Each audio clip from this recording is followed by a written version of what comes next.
Good evening, I'm Alex Foley and welcome to The On Show, the series that shows you everything that's on in the Swansea area. This week we'll be catching up with Jeremy Howes, the man who led Angelica's Celtis to the semi-finals of Britain's Got Talent in our Coffee with Keith feature. I'll also be hearing from Sarah Holden of the Sculpture by the Sea, who'll be telling us about her work getting Swansea school children down to the beach. But first we'll take a look at how Caitlin Harris caught up with. Thanks, Alex. I'm about to speak to Penny Ryan, the director of the Ariosa Singers, one of the most prominent and fantastic local groups in Swansea. So I'm going to talk to her about the origins of the choir and what she does in the local area. It was formed about 15 years ago from a group of my singing students, and I thought it would be a good idea if they got together. It was a lovely sound, and we've stuck together ever since. But of course, the age of the members changes as some go off to university and some into other fields. And our youngest is now 8 and our oldest is 24. I tried to make it work on two levels. Concert going at a fairly significant stage, and we cooperate with other choirs, but also to work in the community, to take music to the community and to get them involved. Usually we go on tour. This year we've been to Edinburgh, but we've also done Venice and Tuscany and Dublin over the years, and we always sing in a care home so that they carry this community interest with them wherever we go.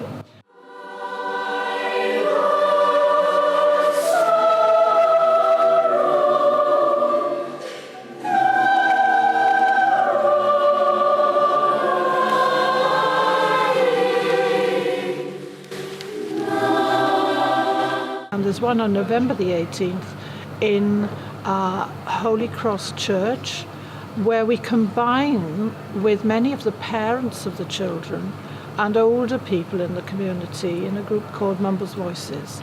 And the proceeds of that are going to Diabetes UK for research.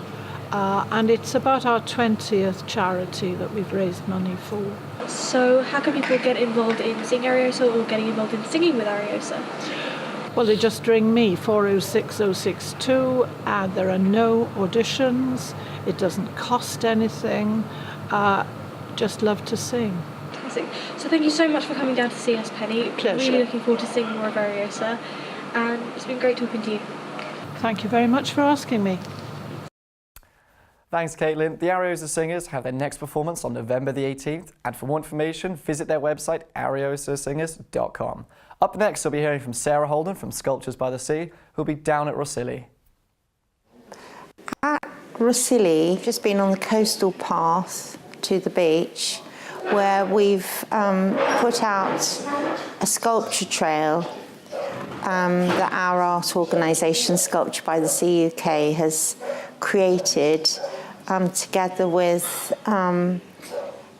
8 schools and 1 group on a special project called Art in the Landscape, Gower and the Sea. It was to engage people with nature and the Gower in a creative way, and to give people the opportunity to visit Gower and find out about Gower and its beauty through a series of workshops. So we ran a workshop on the beach, artist-led workshop on the beach, where the children and young people made temporary sculptures from found objects like sand, pebbles, shells, whatever, based on marine animals. Workshop. A lot of these children, some of the inner city schools that took part, have never been to this beach or to Gower, really. So it was to sort of, you know, give them an awareness of the place and why it's so special.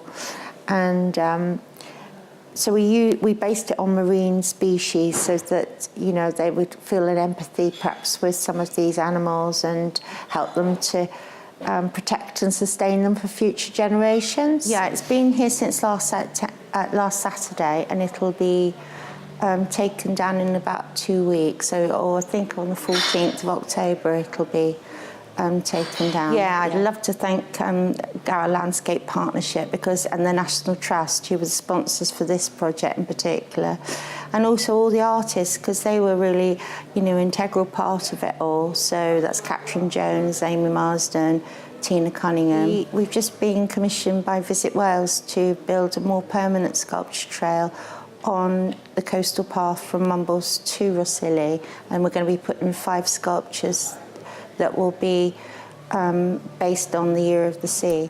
Thanks, Sarah, for taking the time to talk with us. Of course, if you can get yourselves down to Rossilli, you'll be able to catch the Sculpture by the Sea exhibition before it's gone this weekend. And be sure to keep yourself informed of the upcoming exhibitions on their website, www.artandeducationbythesea.co.uk. Up next, we can see how Jeremy Hywel, the man who led Angelica's Celtis to the semi-finals of Britain's Got Talent, got on in his Coffee with Keith segment. So Jeremy Hywel, director of Hywel Girls Choir and Angelica's Celtis. Welcome to Coffee with Keith. Hello, Keith. And congratulations on your success. But I wonder, what was your first memory of music? Well, I came from a musical family. Dad being a conductor, Mum being a pianist. So I think the earliest memories would be the wafting sound of piano throughout the house. And also that one night a week would always involve choirs and lots of girls singing. And that would be a rehearsal night, which I'd be taken to as a child. And are there any tunes or any songs that you can remember at that time?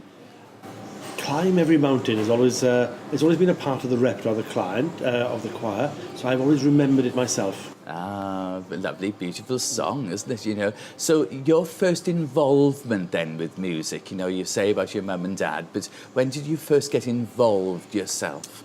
Well, when I was a young boy, I was blessed with a soprano voice, and I sang at different concerts and also did a number of performances with programs like BBC Songs of Praise. Oh my gosh. And then I enjoyed then doing some musicals then in my school years, etc. But then started taking more of a backstage and more of a coordinating role with the choirs then once I got past university life. So going back to the Songs of Praise when you were singing and the musicals, do you remember any songs, any particular musicals that you worked on? Well, I remember doing the song, the theme of Tinker Tailor Soldier Spy as a boy soprano. And then whilst treading the boards during my teen years, in a variety of plays, including playing Jesus in Jesus Christ Superstar. Oh my gosh. Many moons ago. Yes, I seem to remember that Noel Rees directed you in that. You know, Yes, and, wonderful teacher, wonderful producer. Oh, fantastic. But of course you've had recent success now with Angelica's Celtis and such wonderful success over the years with the Hywel Girls Choir. But you seem to emphasise quality singing as well as entertainment, you know, so how did that all come about? Well, my background has always been to do with marketing and looking at what the audiences look at or the customer, etc. And that's no different when it comes to the world of entertainment. You know, it's not about what we necessarily want to sing, it's also more importantly what people want to hear. But also these days as well, it's about how the presentation as well, especially in the choral world. Things have evolved. We're all blessed with so much choice of entertainment now, and so we're competing with television, we're competing with radio, competing with shows.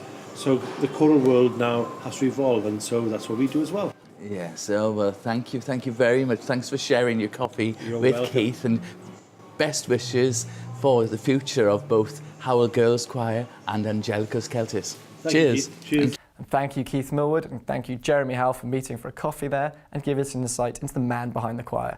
Just before we go, we have time for a weekly roundup of what's on in Swansea. Of course, the diary is dominated by the Swansea International Festival, and tonight, Swansea-born Lord Heseltine is in conversation with Jamie Owen at the Grand Theatre.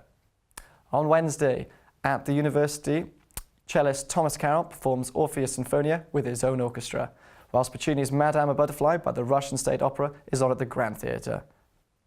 Thursday brings something a little more different as an avant-garde performer. Philip Corner gives us a one-off performance of Metal Meditations at the Mission Gallery. And the State Opera again are at the Grand, but this time bringing you Puccini's Tosca. Of course, Saturday has Swansea playing at the Liberty Stadium against Huddersfield in the 3 p.m. kickoff. So that's all we have time for this week. For all things on this week, please tune in to On Show. Good night.